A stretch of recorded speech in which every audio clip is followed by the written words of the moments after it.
Earlier, that President Buhari also today rejigged the Ministry of Agriculture as well as the Ministry of Power in a rare cabinet reshuffle. The Minister of Environment becomes the new Minister of Agriculture and Rural Development, while the Minister of State, the Ministry of Works and Housing, now the Honorable Minister of Power. So let me take this conversation further. You're looking at images of the two new cabinet ministers. Let me talk to Paul Alaje very quickly, senior economist, who is here in our Lagos studios to chat first to this latest cabinet reshuffling, then later to the tenure of Yemi Kale at the Statistics Office. A good evening to you, Paul, and thanks for coming through. Good evening, and thank you so very much. We appreciate it. Give me your first word on President Buhari's cabinet shake-up announced today. It looks like a very mild shake-up, as it were, but how significant is it for you?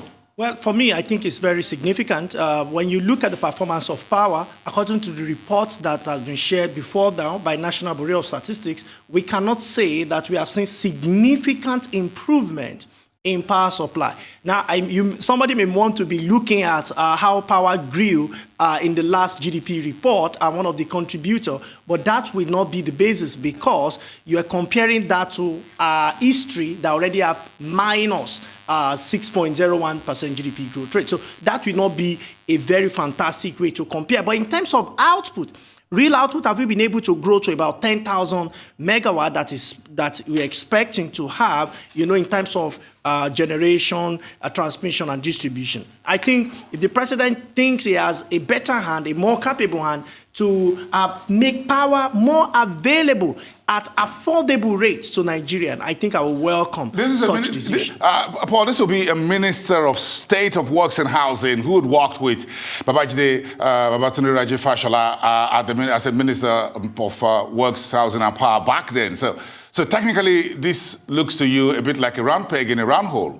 Well, I cannot say for now, but I believe the presidency might have had one or two reasons for choosing that particular person, knowing fully well that the three ministries were directly under Mr. Fashola before now. So, well, decision has been made. All we can do is to watch and see and collate data. Has there been improvement in power supply or not? The truth is, if there is improvement, it will be evident in consumption of less power to power our plants, our factories, and also what we use in our homes and those that are watching us right now. More and more people should be using electricity. Another important sector is agriculture because the power is for this lighting thing. But agriculture is the food in my belly. So agriculture, this is a Minister of Environment moved to agriculture. Well, I still don't know the rationale behind that. I don't know why Minister of Environment has been moved to agriculture because it's very difficult to measure the performance of Minister of Environment for now. But President might have its reason. But why is Agric so very important? One of the reasons why the price of rice has continued to go up in spite of intervention by government on agriculture in terms of outgrower scheme, etc., etc. And government has spoken so much about rice, but when you look at the price of rice, it's still going up. Apart from that, you look at food inflation. Food inflation continues to go up. It is now increasing at a reducing rate anyways, according to the National Bureau of Statistics. But when you look at food inflation, double digits within the corridor of 20%, it is still very high. What do we need to do? Should we give that just to Ministry of Agriculture to do? But you know what authority have said is the reason for this reshuffle or sacking the two ministers has been due to independent critical review of the performances of these two ministers. That's exactly what we're discussing about when we come back after the break. The performance. Why is it important to check the performance of office holders? Paul Alaje, stand by, everyone.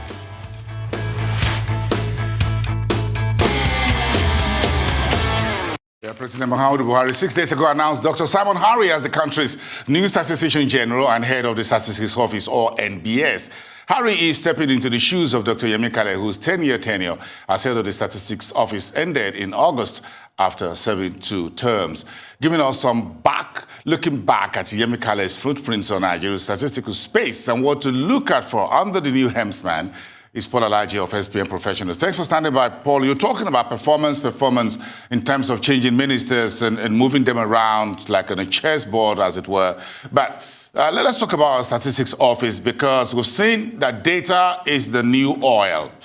Data is money. Google, or whoever you're talking about, all the social media platforms, as it were, around the world, are all mining data, and data is very critical. In terms of economic terms, you can't underplay the use of statistics. So I'm sure you economists have your eyes on this. Would Yemi Kale be sorely missed at NBS? Well, I think all of us have missing him already, and I only hope that the new appointee of Mr. President will not make us miss Mr. Yemi Kale as much as we are missing him now.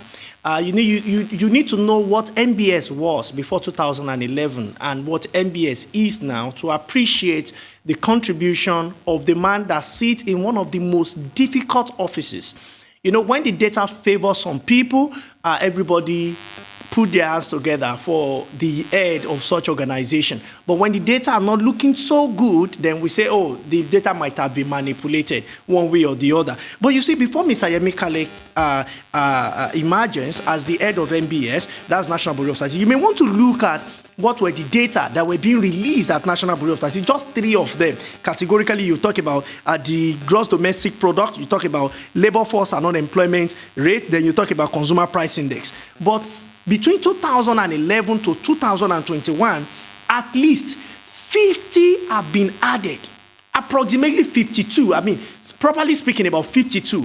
We never had trade data where you look at what is Nigeria import, what is Nigeria export. We never had report about WAEC results. You know, we also never had IGR. Quite a number of things. If I'm permitted, I can mention petroleum. Yeah, the petroleum. We also had the petroleum distribution data. We have the telecom sector data, the banking sector selected data. You have the foreign direct investment data as well. Quite sector have benefited. In transport sector, you have rail movement, you have air travels, etc., etc. So what Mr. Yemi Kale has done, I am only hopeful that the new authorities in National Bureau of Statistics will keep that record. They will ensure that the system, the structure, the method of gathering data will in fact be better than what we are. Recall that before now, we used to wait for about a month and a half, sometimes 3 to 4 months, to get reports on inflation. But today, it's almost programmed. We all know that for you to get inflation figures, you need to wait for a certain number of days or weeks after the month has been concluded. And these are improvements that we need to talk about. And before it came, what we used to know, National Bureau of Statistics was, you know, very weak data website, hardly updated. Today, you can go to NBS website and download the most recent data. Even though there's still a lot to be done, we are hopeful that will be done. You know, you have it on their website, and you can download the data, you can make decisions. And why is this important?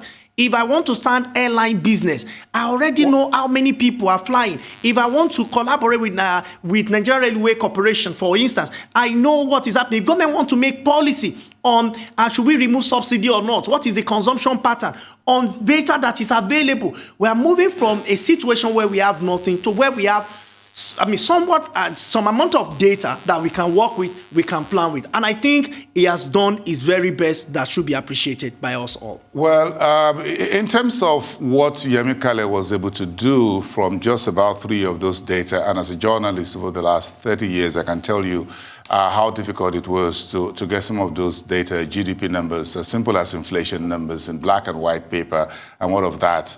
But again, how do you think Yemi Kale has been able to succeed over a 10-year period till he finished his 2-term tenure in terms of how did he succeed so much from near ground zero to where he left off with about 50 additional sets of data being published by this same organization that used to be at the backwaters of all parastatals in Nigeria? Was it a personal thing for him? Do you think he had the support of the at least 1 or 2 administrations he's worked with, the team that is on the ground and all that? Do you think he's worked with the private sector somehow at some point?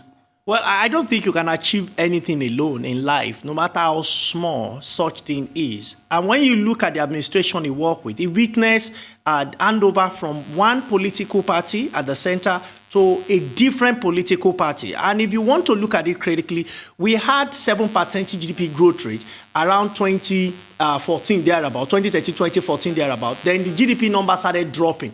We also had single digits. The new authority came. And this is why I think Mr. Yemekale stood a lot of ground. I don't know the politics involved, but you know, for you to keep saying that, yes, we're in a different era and the numbers are not looking so good. He has reported to recession. You know, what authority based the numbers on are purely what Mr. Yemekale's agency reported under his authority. That has made NBS to earn a lot of respect. And you see, if not because he came, people are saying Nigeria population is high, is low, oh, this is our number, that is not our number. I think somebody like this should still be kept around, we should still be within. It might not now be NBS, but it can be in major area where we are having a major challenge that has to do with numbers. But some of the numbers he released also got in splashed with some hot water, as it were.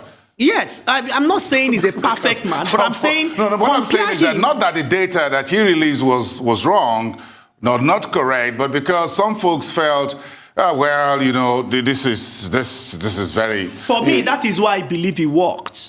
If you don't criticize him, if everything is too good, if politicians are happy with him, if he's not receiving summons to Villa once in a while, that are you sure of your number? Can you go back and have this number? You mean with all we have done? Because the numbers that Yemekale released over the last 10 years form the basis for our budget, for our Eurobond, for whatever, almost everything else. So I am very hopeful, and I am also believing that the new authority of National Bureau of Statistics will not take us back to before 2011. It has built a solid foundation. It has even built on that foundation. What we need to do is to take a clue from where it stopped, and we can have something better. And, well, I don't know Mr. Yemekale closely, but I think someone like that should still be within a major sensitive position to help government reshape Nigeria.